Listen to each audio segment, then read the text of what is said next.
before the credit crisis, the reason why the world was talking about food security was, and prices were going up, was because there was a scarcity of food. You see, as people's incomes rise, they buy higher quality food. So you had China and other countries in the Far East coming into the market at levels which they were not before, so that pushed the prices. And the consequence of that, of course, was that farms responded, as one would expect, to increase the supply. Then came the credit crunch, and incomes dropped, and unemployment rose, and so the market. So all of a sudden, food crisis is off the radar screen. But in fact, the underlying trends are still there.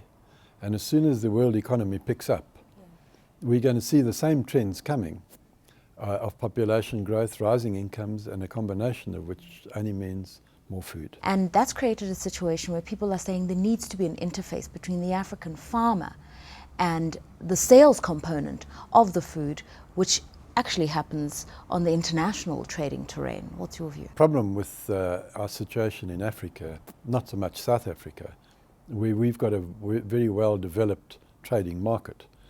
But in most countries in Africa, the producers are small scale. To them, a large farm is 15 or 20 hectares.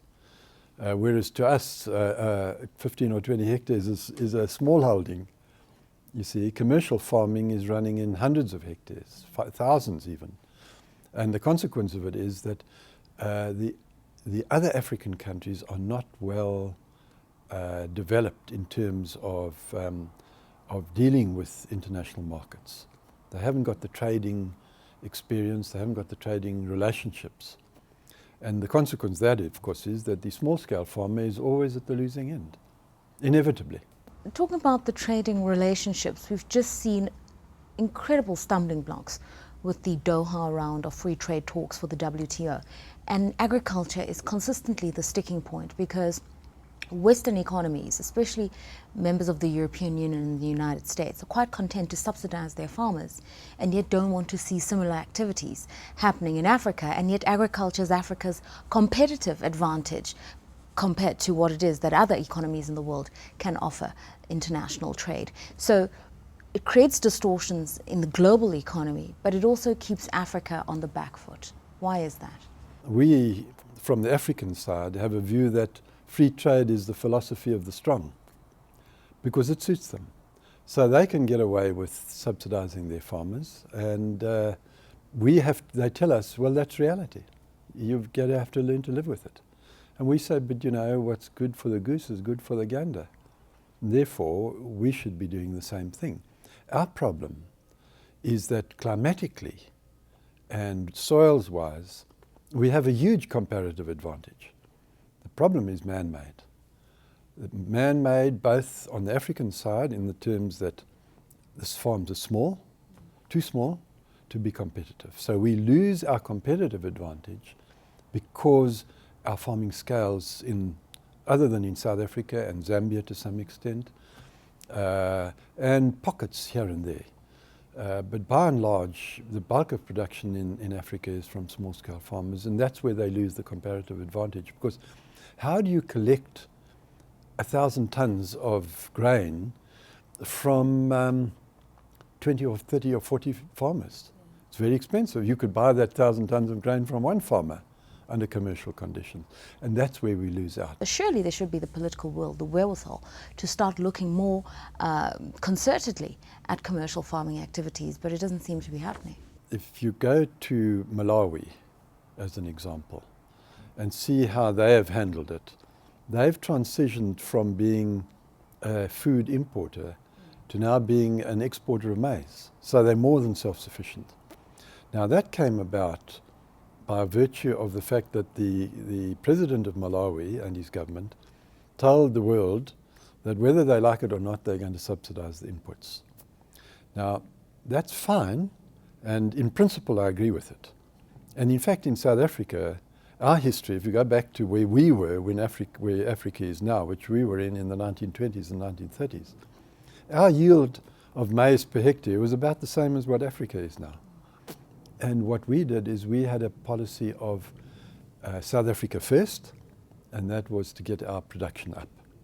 because we reckon that the most important thing for a country is to feed itself. That's what our forebears reasoned. And so they had a whole policy of tariff protection. So rather than going the subsidy route, they went the tariff protection route. And it worked. But they also introduced a whole marketing system which added important value to it. Now, the problem in Africa of how do you get from small scale to large scale is partly going to be sorted out by the market, because people are migrating to the cities in large numbers. And so consequently, you may well find that there's land coming free. But commercial farming needs more land. And the commercial farmers who want to become commercial, or the small-scale farmers who want to become commercial, are going to have to grow. And our model, the one that we favour, is a commercial project with a training and mentoring centre, training and mentoring the small-scale farmers to help them, uplift them to the point where they can become commercial farmers. And that's, I believe, the way to go. But you've got to start with commercial projects. And there is land for it. There's the correct usage of land, there is the usage of land in the first place, and then there are policies around land reform, which is quite an emotive and contentious issue. Different African countries have taken different approaches, but just your sense on policy interventions that are needed for the constructive use of land for farming. Well, the first one is to accept that the move towards commercial agriculture is inevitable. If we want to remain competitive in Africa and use the comparative advantages that we've got that you referred to, the climate and the soils particularly, then we've got to accept that commercial agriculture is inevitable. And governments are going to have to accept that. And I think in a sort of a reluctant way, they are starting to accept that, but it's fraught with political issues. Because the small-scale farmer is going to say, yes, you want to push us off our land. You see, and that has political implications. So, but nevertheless, there are large tracts of land which are unoccupied by small-scale farmers. Now that's where one can focus. And if you do it in a good neighbourly way, where you help the small-scale farmers around your commercial project, those who want to, not all small-scale farmers want to become commercial. A lot of them would prefer to go to the city. But provided you do it like that, then it requires the political will on the part of the governments concerned.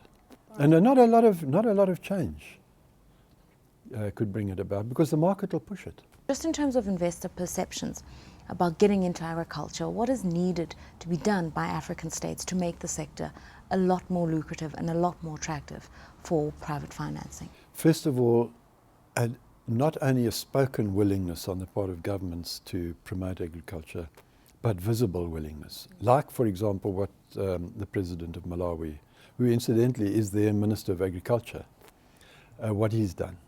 He is showing, he's putting action behind the words. There are too many words in most of Africa and too little action. And the issues are very straightforward. Better infrastructure.